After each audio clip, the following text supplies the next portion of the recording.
दोस्तों, हमारे YouTube channel पे आपका स्वागत है। जो कि हम बताने जा रहे हैं मैथिली शरण गुप्त के बारे में।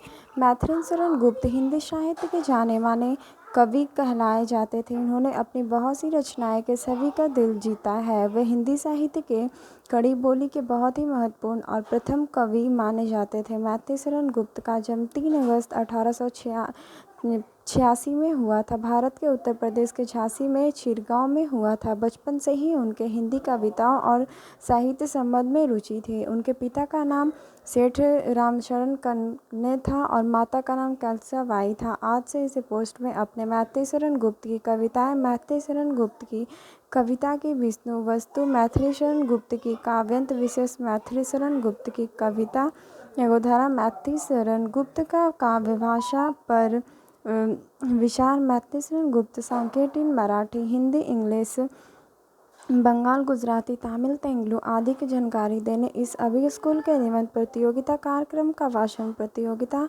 में प्रयोग कर सकते हैं। और इन्होंने मैथिली शरण गुप्त का जन्म 3 अगस्त 1886 चिरगांव झांसी उत्तर प्रदेश में हुआ था। संभव वैश्य परिवार में जन्मे मैथिली शरण गुप्त के पिता का नाम सेठ रामशरण और नाम श्रीमती काशमीबाई था। पिता रामशरण जी का प्रसिद्ध नाम वक्त थे। इनके पिता कलकत्ता उपनाम में कविता किया करते थे और राम विष्णु वध में अटल रखते थे। गुप्त जी का कविता प्रतिभा में राम विष्णु देने में मिले थे। काव्यवाल में काव्य रचना करने के प्रति पिता के इनके बाद छंद को पढ़कर आशीर्वाद दिया था। आगे चलकर हमसे 1000 गुनी अच्छी कविता करेगा और इस आशीर्वाद आश्रम सत्य होगा। मुंशी अजमेरी का साहस्य और उनके काव्य संस्कारों को विकसित किया है। इन्होंने व्यक्तित्व में प्राचीन संस्कारों तथा आधुनिक विचारधारा दोनों का समाधान किया है। मैथिली शरण गुप्त जी को साहित्य जगत में दाहा नाम को संबोधित किया जाता है। मैथिली शरण गुप्त का प्रारंभिक शिक्षा चिरगांव झांसी में राजकीय विश्वविद्यालय में हुई थी। प्रारंभिक शिक्षा समाप्त करने के उपरांत गुप्त जी झांसी में मैकडॉनल्ड हाई स्कूल में अंग्रेजी पढ़ने के लिए भेजे गए थे।